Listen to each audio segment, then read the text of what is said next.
Yucatán tiene una población total registrada de 1.955.577 habitantes. El total de su población económicamente activa es de 935.936 personas, de las cuales 907.325 personas se encuentran laborando. Yucatán se encuentra entre los estados con menores tasas de desocupación. Todo parece indicar que no hay de qué preocuparnos. El problema del empleo en Yucatán es un problema que es realmente grave, ¿no? Y es verdad, no es privativo de Yucatán, es una tendencia a nivel nacional e incluso a nivel internacional. Las características más importantes de todo este problema es, por un lado, la precarización del trabajo y la escasez del empleo. Comparado con otros estados, Yucatán tiene uno de los más bajos índices de desempleo del país.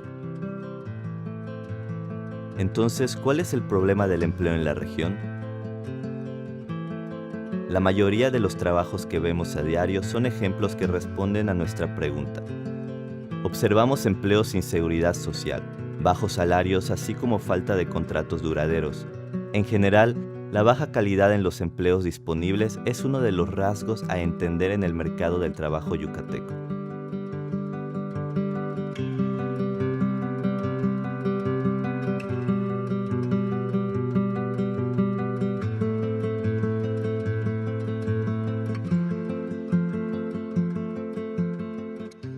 Para entender la situación actual, es importante revisar parte de la historia de nuestro estado.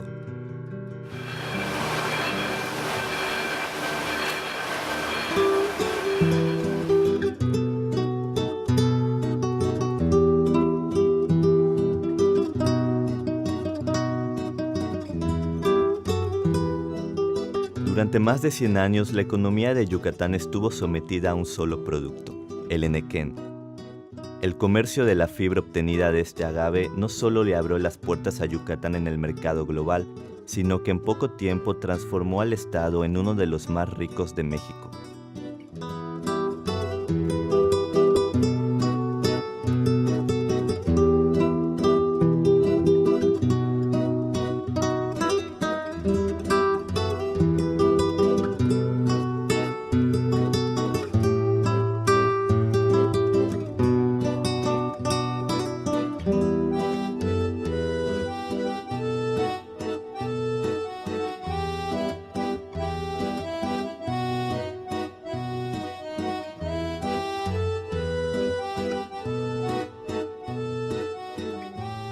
A pesar de las grandes cantidades de dinero que entraron a Yucatán, solamente unas cuantas familias de hacendados gozaron de las riquezas acumuladas por el monocultivo.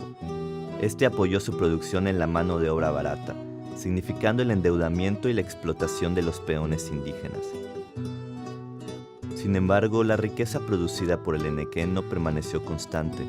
Debido a la competencia de otros países productores de fibra, la crisis económica de 1929 y la creación de los materiales sintéticos.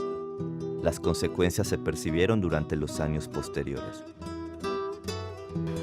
Pero el enequén entró en una grave crisis a partir de 1930 y no fue propiamente liquidado sino hasta 1964 con la creación de Cordemex, que el Estado expropia de nueva cuenta la plantación enequenera, y en esos 40 años, Yucatán va a generar un esquema de ser un estado subsidiado. ¿Subsidiado por qué? Porque la plantación enequenera era inviable económicamente en términos de mercado, porque la plantación enequenera estaba funcionando o tenía costos 4 veces o 5 veces superiores a lo que eran sus ingresos, y porque en términos normales de una economía de mercado, la plantación enequenera hubiera tenido que desaparecer posiblemente hacia 1940 o reducirse, más que desaparecer, reducirse a un tamaño sumamente pequeño. Pero esto no fue así. Y se genera un esquema de corrupción, además de contubernio crónico y permanente a través del repunte cordelero que se dio en el breve periodo de la Segunda Guerra Mundial, entre el 40 y el 45, entre el Estado, quien era finalmente quien tenía el monopolio de otorgar los permisos de desfibración, los permisos de exportar cordel también, y los empresarios que podían tener acceso a esto. Debido a la ausencia de nuevas actividades productivas que sustituyeran a la plantación enequenera y al esquema de corrupción mantenido entre el Estado y los empresarios, Yucatán entró a una prolongada crisis económica.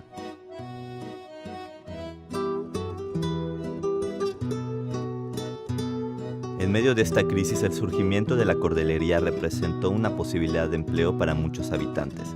Así aparecieron los obreros cordeleros. A pesar de estos intentos para salir de la crisis, seguir apostando al Enequén significó que el desarrollo de la región quedara limitado. Incluso a fines de los años 60, durante el periodo de mayor crecimiento económico de nuestro país, Yucatán se mantuvo al margen.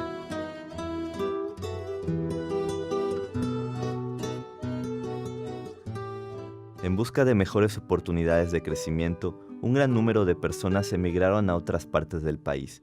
Empresarios, profesionistas, artistas.